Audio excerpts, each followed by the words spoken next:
Dear Lauren, 3 months ago, I discovered that my husband had been having an emotional affair with an employee that he has worked with for nearly 25 years. I found dozens of photos that he had taken of her coming into work. They were not lewd or pornographic, just simply pictures he had snapped of her in the office.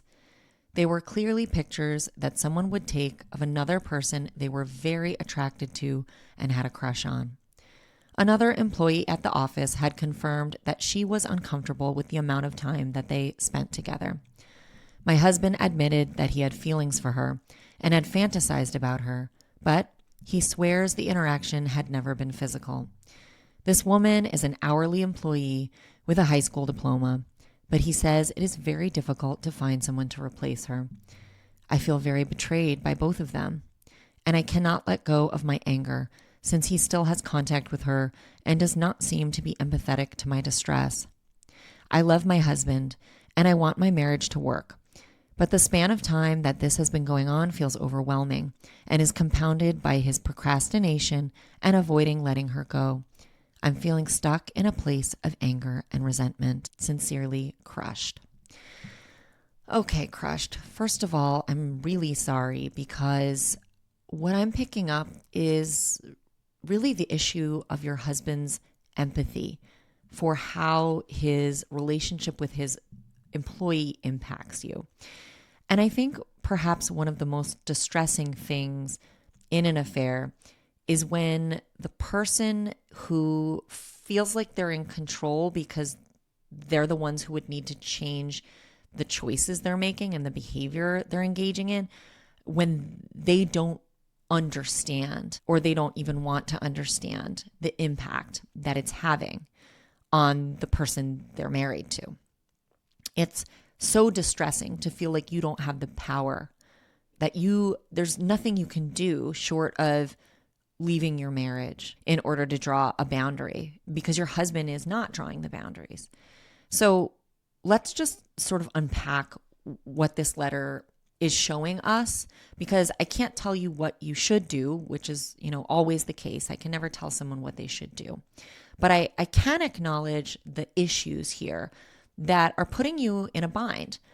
You are either being forced to, by staying with your husband, disregard your own values and your own requirements for a healthy and safe relationship, or you have to leave your marriage. And that's that double bind that we end up in as betrayed spouses whose partners are not willing to do the work.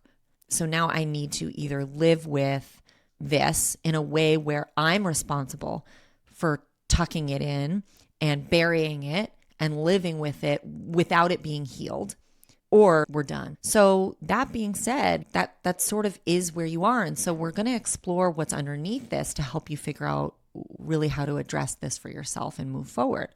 So he's worked with this employee for a really long time. And obviously there's a boundary issue here. When you're taking pictures of your employee and you're fantasizing about them and they spend a lot of time together, obviously this is not an appropriate relationship. And so just even from, an HR perspective, is he concerned that his behaviors are jeopardizing his employment or his respect or role at the company? Obviously, I would like him to be concerned about your marriage, but I wonder why he's not concerned about this. I mean, sometimes people feel like an emotional affair is not an affair. So perhaps first, I also would want you to define together what an affair is. And really, the affair is in the eye of the beholder. If he doesn't believe that this is a serious situation, a situation worth all of kind of the turmoil it's creating, then you have a problem, because you have a different definition of what infidelity is in your marriage. If you were the person who is engaging in exactly the same way with your colleague or your employee, what would he feel like? And what would he need from you to feel like you could stay in the relationship? Sometimes someone can't have empathy because they don't stop to think about what they would feel like, right? Empathy is putting yourself in someone else's position and in their shoes and really feeling what that impact is. And if he's not able to do that, that's one way to explore whether or not he really can have empathy. And if he can't, that's a real issue. So the question becomes, do you want to be with someone who doesn't have empathy for your pain, that doesn't have empathy for the boundaries that you define as important in your marriage, that doesn't have empathy for making choices that another person they care about is hurt by and impacted by. That speaks to a deeper issue that you're coming into contact with about the person that you're married to. And that's worth really, really exploring a little bit more deeply for yourself.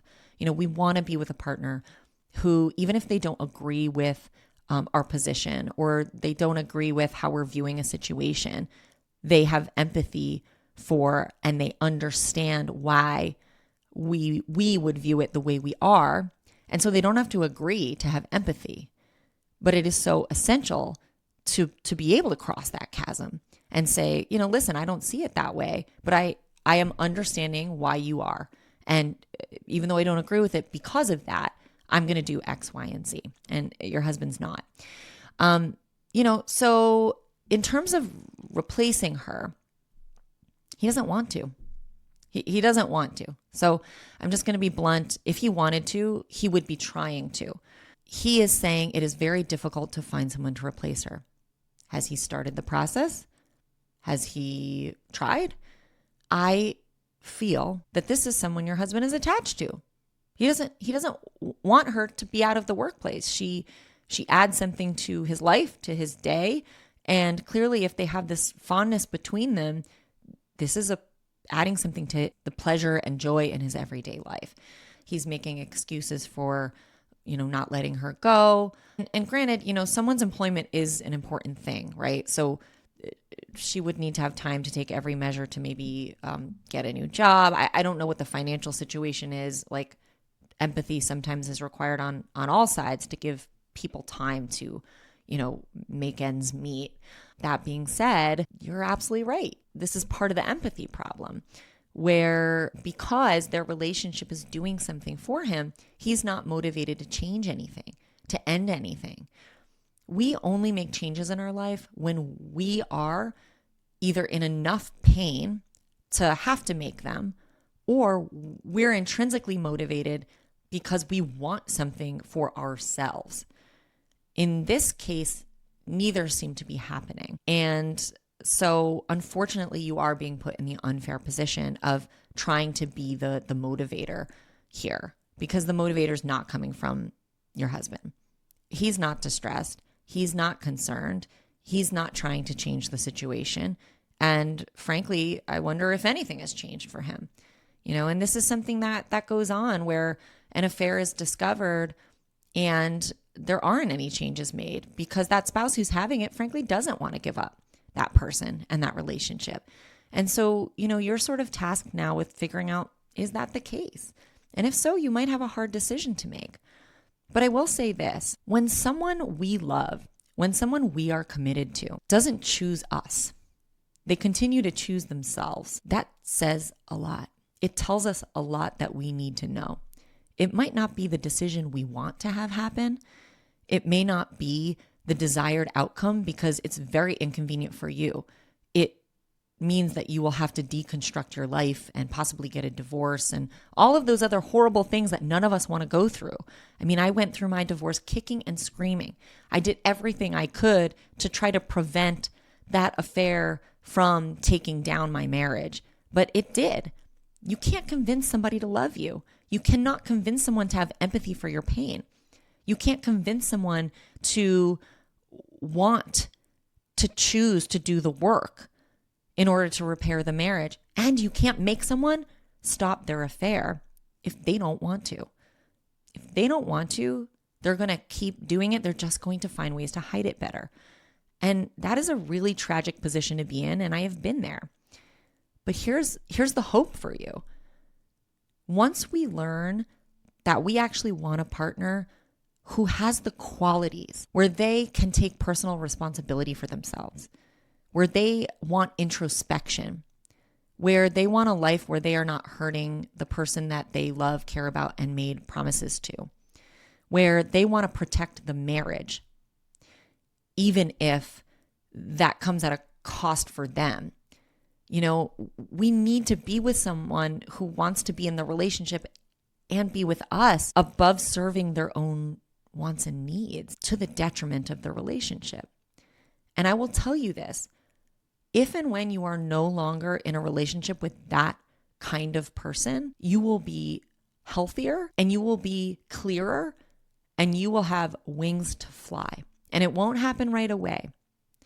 But it can be really hard to see the ways in which being in a relationship where we are doing the emotional work and we are the ones who are more concerned than they are, what that takes from us. The mental toll, the emotional toll, the interpersonal toll, the disconnection, the discord, the inner battles, the anguish. We don't need that in our lives. We need peace and we need honesty. And without that, there is no relationship, at least not one that truly serves our better self. I hope this helps.